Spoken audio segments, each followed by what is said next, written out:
in the year 2019, we shouldn't have to choose between where we live and taking a job that requires us to send email. Welcome to episode 356 of the Community Broadband Bits podcast from the Institute for Local Self-Reliance. I'm Lisa Gonzalez. This week, State Senator Breanne Davis joins us to discuss changes in the law in her home state of Arkansas. Earlier this year, we reported about a bill that she and several other women lawmakers introduced to lift state restrictions on municipal broadband. After a couple of amendments, the bill passed, and while it doesn't remove all barriers in Arkansas, it is a small step toward local authority for better connectivity. In this interview, Senator Davis describes how she and the other authors of the bill chose broadband as an issue that needed their attention. She discusses how they refined the bill to allow local communities to access federal grant funding. Lawmakers in the state of Arkansas have run out of patience waiting for large ISPs to make good on the promise to deliver rural broadband after taking so many subsidies over the years. You can read more about the specifics of Senate Bill 150 at muninetworks.org to discover how and why state lawmakers decided to make the change. Now let's hear from Breanne Davis, state senator from Arkansas. Welcome to another episode of the Community Broadband Bits podcast. I'm Chris Mitchell, and today I'm speaking with Senator Breanne Davis from Arkansas about a very interesting bill that made its way through that Senator Davis sponsored, dealing with municipal broadband questions. So welcome to the show, Senator. Hi, thank you. I'm happy to be on. I wonder if you maybe just start by giving us a sense of what is broadband like in the area you represent, and even more largely across Arkansas for our listeners to get a sense of that. Well, a lot of my district, I represent about 90,000 people, and my district is pretty rural, so there's plenty of places that don't have access to broadband, and it's similar throughout the state. We have over 40% of Arkansans that don't have access to broadband as defined by the FCC. And actually 25% of Arkansans that don't have access to broadband at all. So we're really lagging, and it was an important issue for us to take up this session.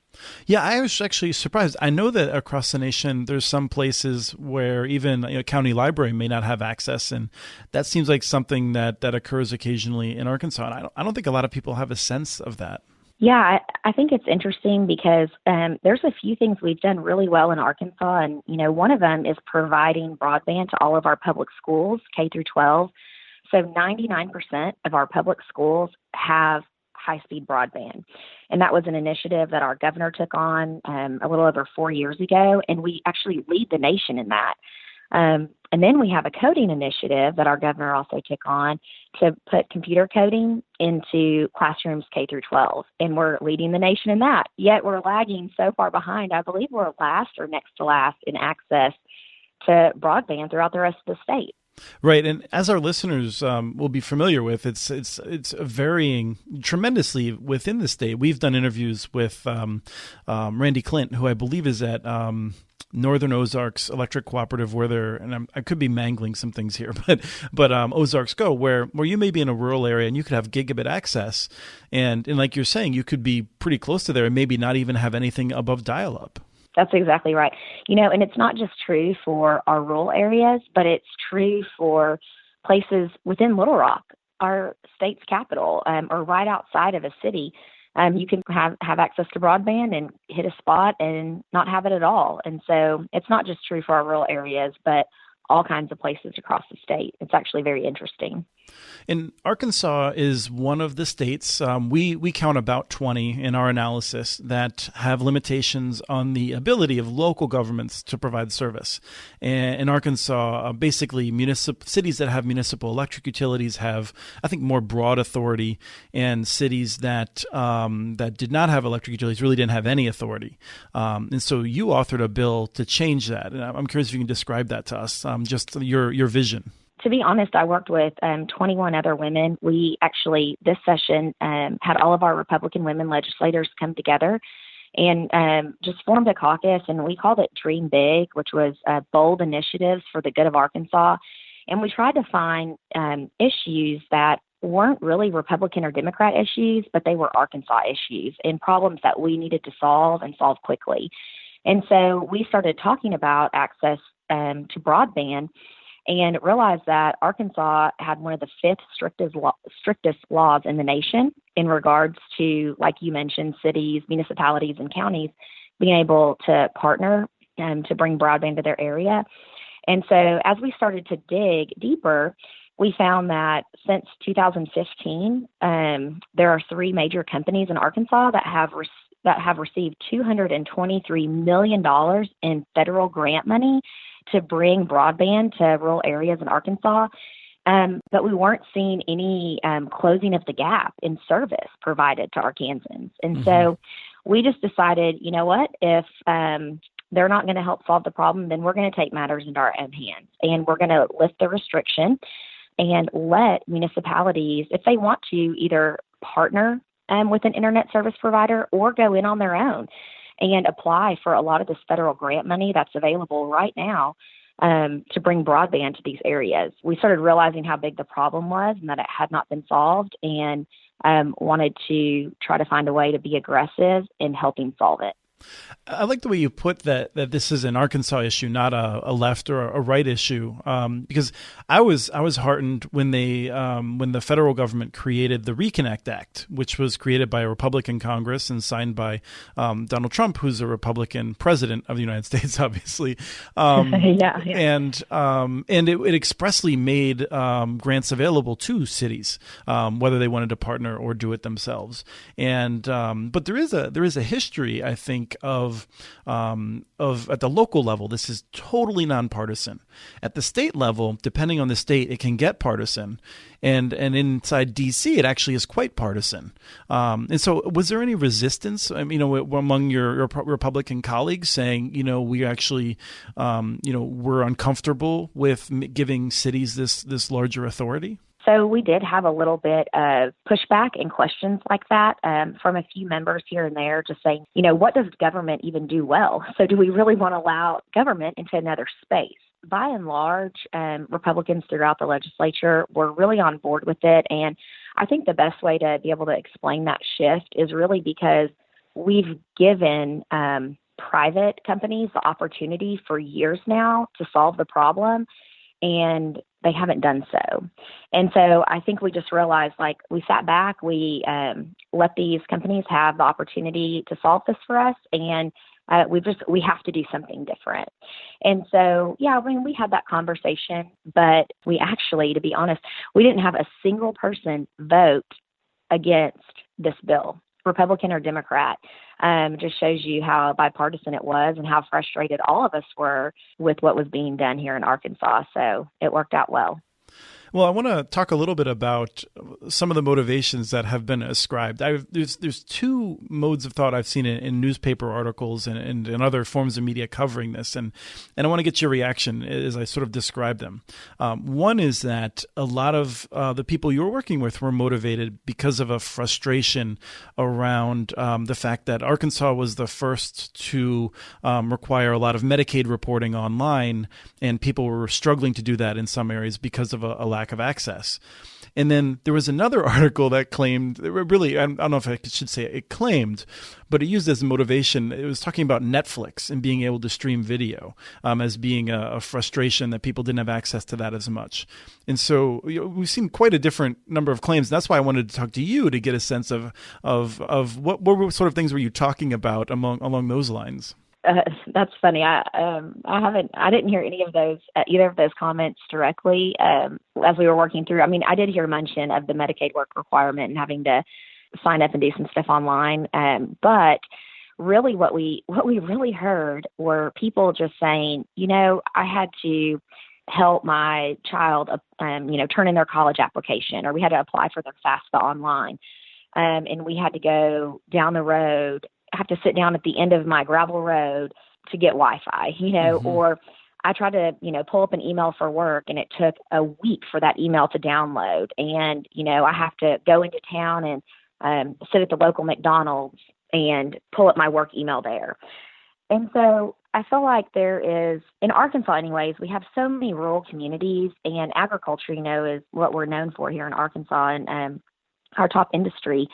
And we have our small communities that are, I feel like, begging for help from our state and just saying, our community is slowly dying off. Our young people are moving off to find job and opportunity. And we want to still have a thriving small community. And to me, I think that in the year 2019, we shouldn't have to choose between where we live and taking a job that requires us to send email. And so I think that what we heard back from Arkansans were like very practical things. Of course, like Netflix is a way of life for so many of us. It's what we do at night, find a good show. And so I think that, of course, probably plays into some of the frustrations. You can't even do basic things like watch a show on Netflix. But what we understand is broadband is a commodity, and it's something just like water that we feel like we should have when we go into our home. And like I said, it wasn't just about rural Arkansas. It was about even in the cities too. I always chafe when I hear people sort of almost dismissively using Netflix as an issue in these discussions, because whether or not your home has Netflix has thousands of dollars of implication in real estate values. I mean, it's a good proxy Yeah. actually for a lot of things regarding the health of a community. I think you're right. Mm-hmm. And so one of the comments you made was someone had said, what does government do well? And I'm someone who alternates between raging at poorly designed government programs and trying to praise others that have really done a transformative job.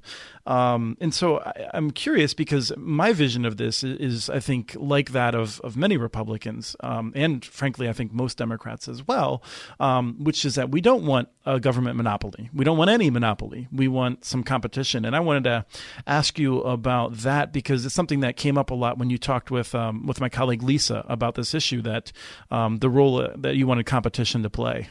A lot of us would say that competition makes each other better. And so I think the same applies here as far as competition goes. And if any of us who have paid attention to the broadband issue have read articles about census blocks and how, one service provider is saying, well, we cover this area and this area is covered. Well, they're really maybe just serving one home or one business in that entire census block. So it really gives us a false idea of, what our coverage map across Arkansas and across the nation actually looks like. And so, I think a great example is we have a smaller town in Arkansas, Fairfield. It's called Fairfield Bay, and the mayor there, they just built a convention center, and it's a great community, but they don't have broadband. And I think it's hard to have a hotel and a convention center and ask people to come in when they can't connect to the internet. The mayor there couldn't get anyone to partner up with him to bring broadband to that area. And so, I think that'd be a great example when we talk about competition, that, there's no one there willing to serve that community. And so him partnering with someone to bring an internet, maybe a smaller internet service provider into his community, then all of a sudden, some of the other internet service providers are jumping at the chance, saying, no, we'll come there. We'll bring service out to you. And so it makes people, when they realize someone else is coming out that way or there's going to be competition, it makes people react. It makes them move and want to suddenly help solve an issue. When you posted your bill, I'm sure it got some attention. And then I think your bill made it through the first committee without any changes to it, any amendments, and unanimously.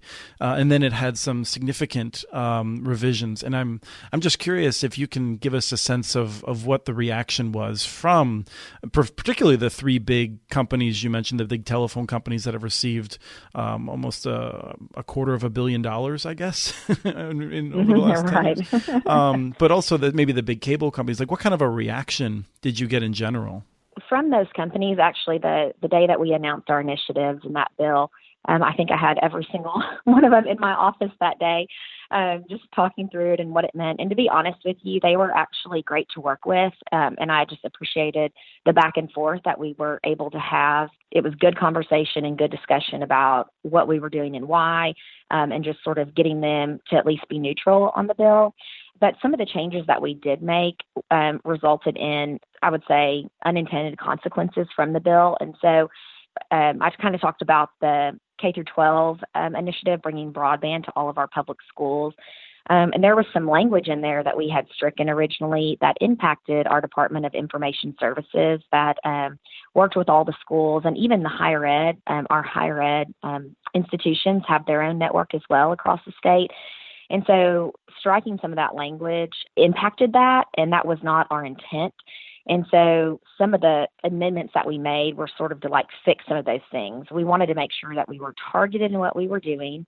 I mean, our purpose was just that underserved or unserved areas would be able to get the coverage. And so other things that were happening within that bill, and even you mentioned some of the companies that like we're already grandfathered in, like electrical companies in certain communities and stuff. So we wanted to like make sure we kept that stuff as it was. We weren't trying to mess with too many things. We were very specific in our purpose and wanted to really keep that vision and move that way. One of the, as I read it, your initial bill would have, aside from the unintended consequences, which I'll admit I paid less attention to because I'm hyper-focused on municipal networks, but I very much appreciate the importance of the committee process to work those things out. And I deplore when states and the federal government fail to do that due diligence. So I'm glad that was caught. Mm-hmm. But it originally basically would have given cities total authority. You would have had no restrictions, which is what we support at the Institute for Local Self-Reliance, and what most states have. And you ended up with a bill in which I believe still the municipalities that have electric utilities have broad authority. Now the cities that don't have municipal electric utilities, I believe they have to get a grant in order to be able to build or to partner. And I'm curious, was that something that you saw then as a compromise, or given that you wanted to make sure you were very competitive in receiving the grants, was that your aim to limit in that way? Yeah, that was more our aim, to limit it that way. The lead sponsor on the House end, Representative Deanne Bott, her and I just had a lot of conversations between each other, just saying, okay, we have groups leaning on us, asking us to amend this or that. And so we just talked back and forth like, all right, at the end of this, we are not going to give. We think we have the support to get this through as it is right now.